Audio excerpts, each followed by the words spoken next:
From Indianapolis, with an eye on every corner of Indiana. This is IBJ Media's Inside Indiana Business with Gerry Dick. Presented by Ice Miller and Indiana University.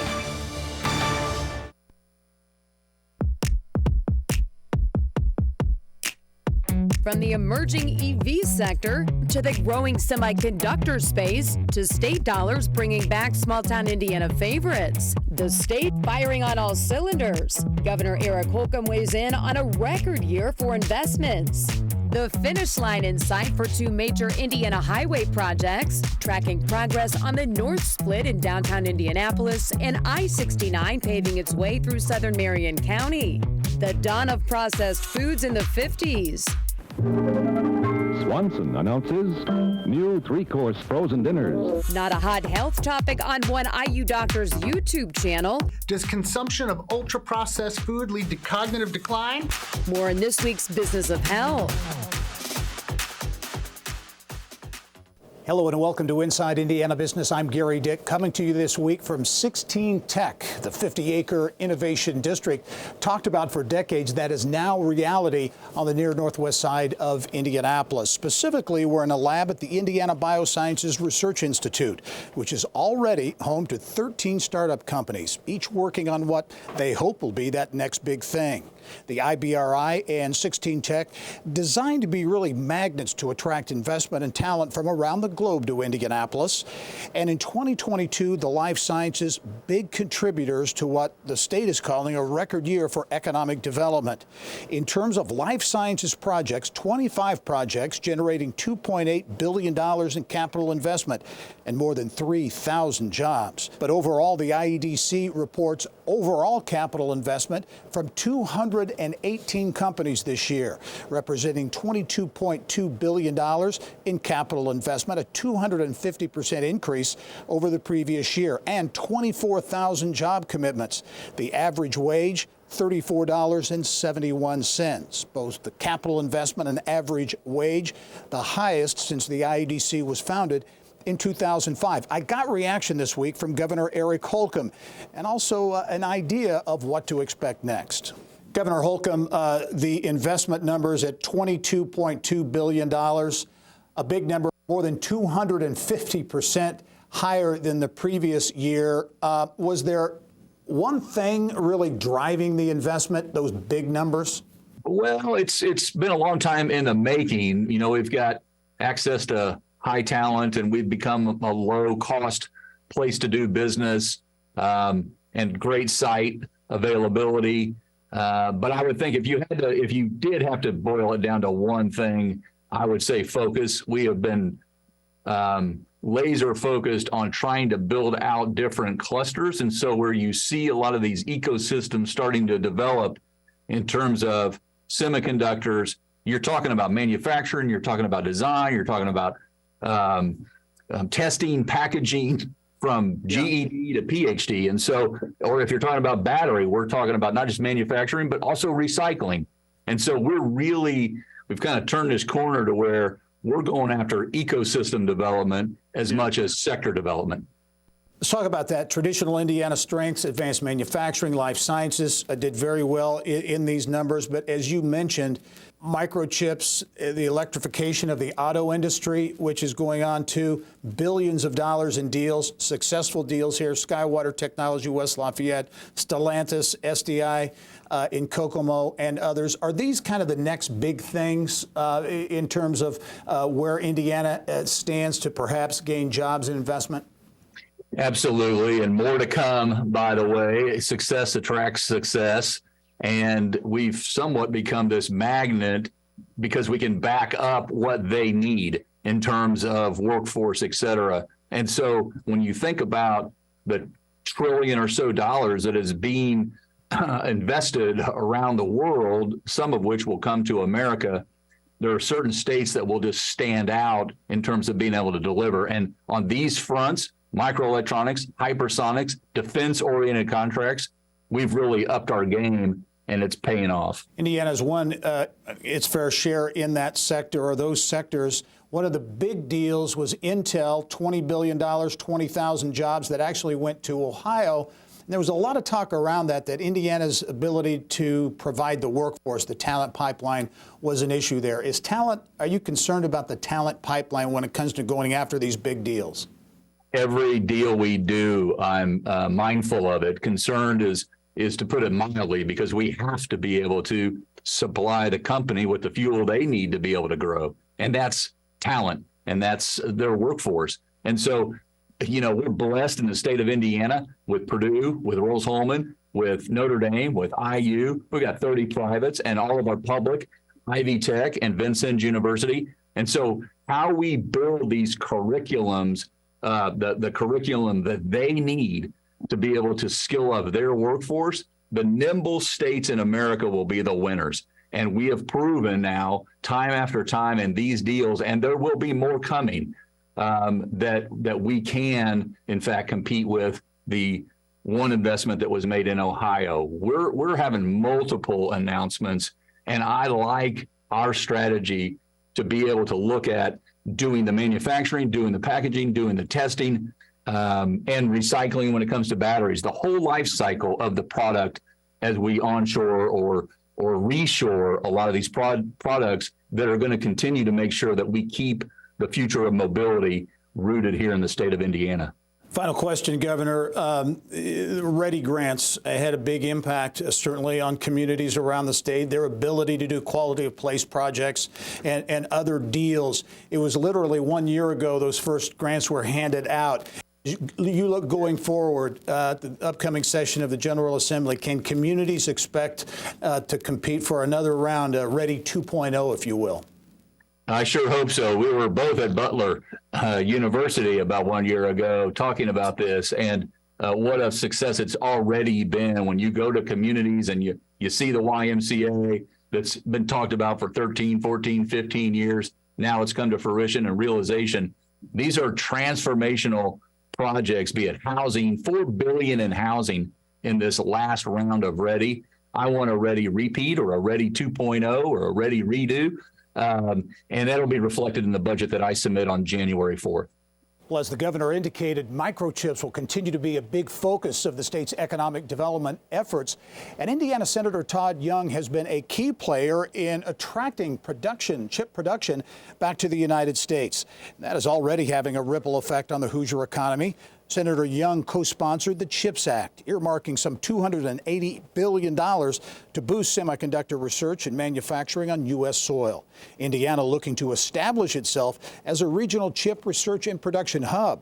As you really look at the sizzle in this legislation for Hoosiers, I think it's going to be the research investment that goes into Indiana University, Notre Dame, Purdue, and others, leading to the spinoff of all sorts of startups. Much more with Indiana Senator Todd Young on the next Business and Beyond podcast, which launches Monday at InsideIndianaBusiness.com. Well, another big part of the state's efforts to boost the economy and economic development here, bringing Indiana's highways and interstates up to snuff.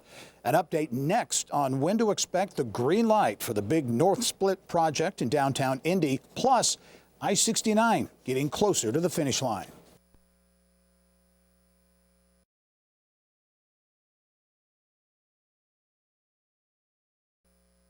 The exit ramp at Southport Road, southern Marion County, part of the final leg of what has long been expected to be a key economic driver in Indiana. I-69 finally linking Evansville and Indianapolis. It's getting closer to the finish line.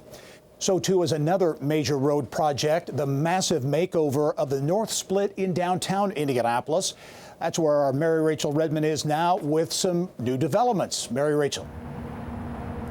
That's right, Gary. The old adage, no pain, no gain, can definitely be applied to the massive reconfiguration of one of the state's most heavily traveled stretches of interstate. Once this $350 million project is complete, drivers will see the pain was worth the gain. Joining me right now to talk about where the project stands as we head into the new year, Mike Smith, the commissioner of INDOT.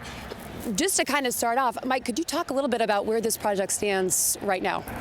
Yeah, it seems like a poster child project for pandemic kind of issues. So we're making really good progress. What you can really see out there in the field is the project coming together. So as we've shared recently, we're still on track for an opening of I-70 both ways.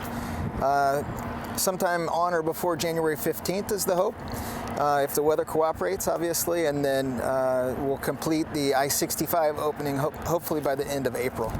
So when you talk about the I-70 opening, can you clarify? 70 eastbound and westbound would be open. Like we said, our target's January 15th. Which doesn't seem all that far away, but there have been some delays. Yeah, I mean, just as other industries have faced over the last 18 months, really getting supplies, parts, materials, keeping our equipment going with the challenges that we've had has really been an issue. And then the tightness of the labor market, really, it's competitive out there. And so having just the bodies out there to get the job done has been a challenge as well. You know, this supply chain issue, will it drive up the cost overall? Yeah, I mean, a project this complex really has a lot of ebbs and flows in terms of the components that go into the job. So certainly there are penalties if our contractors don't meet the mark, and some incentives if they deliver back to the public in a timely manner. But certainly we're considering what price increases have occurred as a result of inflation and what the state's responsibility is to make the project a successful one. Now, when all the cones are gone, the road construction signs have been removed, and everything is finished, what will be the, I guess, most obvious things for drivers once they can once again hit 65, hit 70? We'll be the crossroads of America again, right? So this is a heavy freight corridor. We've got to get freight into the city, through the city, across our nation, and so that's what that's what we're trying to accomplish with this project. And then also, it will continue to have us allow our downtown Indianapolis area to really be a shining beacon for economic development in the state. Kind of switching gears a little bit, another major project in the region, I-69 connecting Evansville to Indianapolis, well into Marion County right now. Can you give us an update on that project? Yeah, so we opened the stretch from basically through Martinsville up to 144 late last year. We'll actually shield that as true Interstate 69, so that continues to go well. And you're right, the focus will really turn to Marion County, south side of Indianapolis, and that connection with 465 as we look to complete the I-69 corridor throughout the state. Mike Smith, thank you very much. The Commissioner of INDOT, best of luck. Mid-January, the target date for I-70 to open here in Indianapolis. But wait, not so fast. You're going to see more orange cones. I-465 on the south side of Indy about to get a big makeover. And in southern Indiana, plans in the works for the Mid-States Corridor, a proposed $1 billion 50-mile highway enhancement project along US 231 that would impact 12 Hoosier counties. One of the main goals for the highway, to improve connectivity in the region for cities like Jasper and Lagodi to Indianapolis, Evansville, and Louisville. Now let's head back to Gerry at 16 Tech for a look ahead at what's coming up. All right, Mary Rachel, thank you. Well, sizing up the big picture of the Indiana economy. We talked earlier about some big numbers in 2022 from an investment and job standpoint. But how does Indiana stack up with other states when it comes to economic development?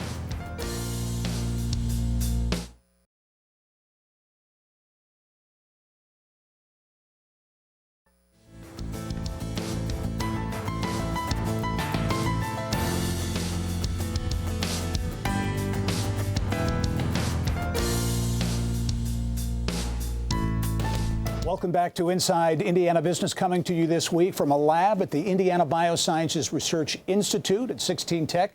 It's on the near northwest side of Indianapolis. You know, we've talked about on the show this week record investment and jobs numbers being touted by the IEDC, the Indiana Economic Development Corporation, in 2022.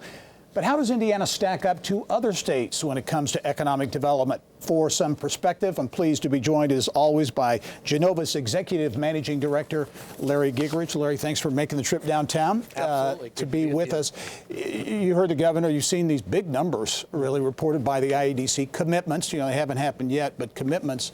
How, in your view, does Indiana stack up with other states when it comes to economic development and what we're seeing out there? Yeah, clearly Indiana has performed well. And you look at unemployment rate in our state being lower than it is in most places across the country. And I think, too, the increased focus on wage levels has been a big part of what the state has been trying to do. In Indiana, certainly in the Midwest, Indiana and Ohio kind of on a pedestal compared to most places, and now Indiana really competitive with many locations around the country. What areas do you see as Indiana really outperforming? You mentioned employment. How about sectors of the economy? Yeah, certainly manufacturing, life sciences, and then real estate in particular. Those three, the state has outperformed many other areas across the country, and those have been the fastest growing areas for the state's GDP. So I think that creates a real opportunity.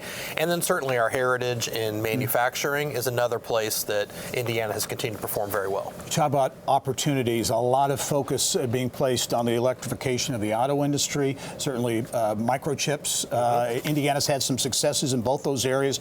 How do you look at the competitive landscape? Because it is very competitive, and how Indiana might fare in the year or a couple of years ahead. Yeah, I think clearly the emphasis that the governor, Secretary Chambers, and the IDC have placed on those sectors have really made a big difference. And getting the word out that we're really interested in those opportunities. Senator Young being so heavily involved in the CHIPS Act really creates a lot of momentum around it.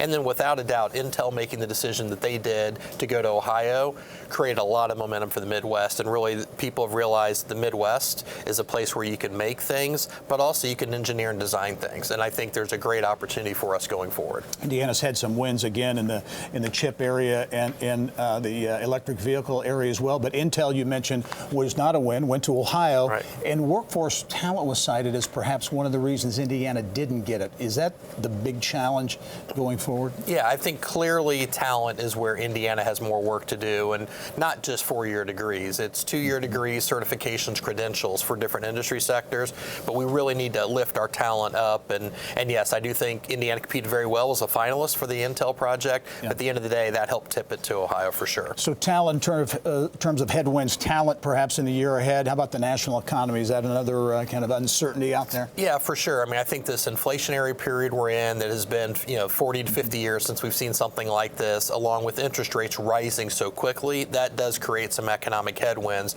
Now, the flip side of that is it's sort of uncharted territory for us because there's so much federal money that has not been deployed yet for infrastructure, and even some COVID money, hard to believe, but still not spent, that could help transition us through 2023 as that hits the street. Great perspective, as always, from Larry Gigerich, the Executive Managing Director at Genovis. Larry, as always, thanks. Thanks, Gary. Hey, coming up next, using YouTube as a tool for healthcare.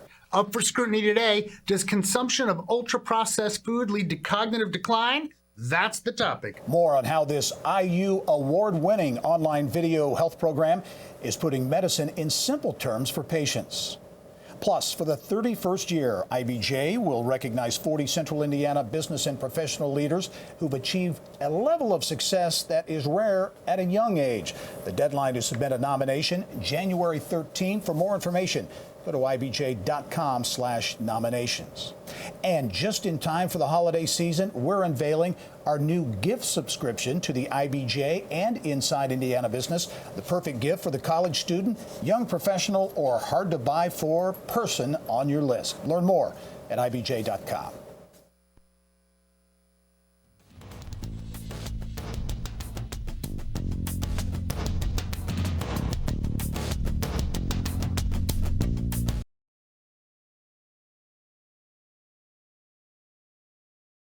Have you heard the scary news stories about how strangers are going to taint kids' candy with pot now that it's getting more legal?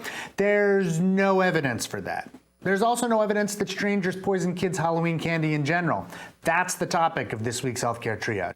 Well, a well-known Hoosier doctor has become somewhat of a YouTube sensation with 500,000 subscribers. Dr. Aaron Carroll's YouTube channel offers more than a dose of medicine. There's also some entertainment value. Business of Health reporter Kylie Valletta is back in studio with more. Kylie. Thank you, Gary. Are mushrooms really better than antidepressants for treating depression? Or all that rage about stand-up desks, do they actually have any significant impact? These are the types of questions that IU Chief Health Officer Dr. Aaron Carroll tackles on his weekly YouTube show called Healthcare Triage. And like any good health medical professional, he relies on research and evidence to do it, but he also makes it fun. And perhaps that's why the show has nearly 500,000 subscribers, and some of the videos more more than 1 million views. A key goal of the show is to be a trusted source for health information. So one of his favorite topics to dive into is a health story that the media isn't presenting accurately. When I see bad news stories that are covering questionable research in ways that shouldn't be, we sort of love, nicely attacking and dissecting those. I think, too often questionable research is used to scare people, and I really enjoy when we can, bring people back to normal. We try to take good research, data, and evidence and show how they should be applied to people's conceptions about health. If you told me that we would have someday, 500,000 subscribers, or that, tens, if not hundreds of thousands of people would watch videos on topics that I think are important, I would be blown away. No, I never thought we would have this. It's absolutely joy. It's one of the few things I think I'd never, ever, ever give up as long as I don't have to. And Dr. Carroll says he has no interest in becoming the next Dr. Oz. It's just a fun side project for him, and he truly enjoys his actual job. The show is completely independent, not associated with IU in any way, and mostly viewer supported. Time now to go back to Gerry at the Indiana Biosciences Research Institute for more as we go inside innovation. All right, Kylie, thank you. We've been doing a lot this week on economic development and big numbers being released from the Indiana Economic Development Corporation. A big focus of the IEDC going forward will be on energy, trying to get more investments and jobs in that space. AES Indiana says it is leaning into renewable energy with what it calls the most substantial, boldest plan, strategic plan in the utility's history. That plan, filed with the Indiana Utility Regulatory Commission, invests heavily in renewables. We are going to add 1.3 gigawatts of wind, solar, and battery energy storage. And just to give some context, our total portfolio is 3.5 gigawatts. So this is about a third that we're going to be adding in terms of renewables. AES Indiana CEO Christina Lund also tells me the transition of the utility's Petersburg coal plants to natural gas includes a focus on the transition of the workforce there. What we're really focused on is incorporating new technologies, making the most of this site, and then also really helping our people learn new skills and placing them in new jobs, either in Pike County with these new technologies, potentially in Indianapolis, where we have a lot of opportunities on the transmission and distribution side.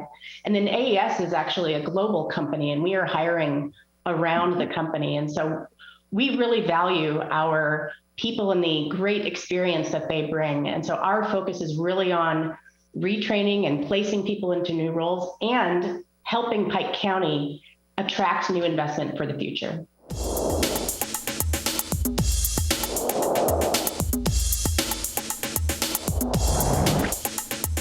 It's time now for Eye on Education.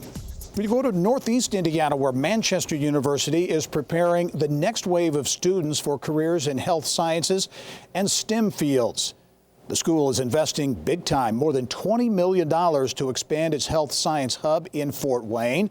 The project will include a physical therapy clinic for amputees.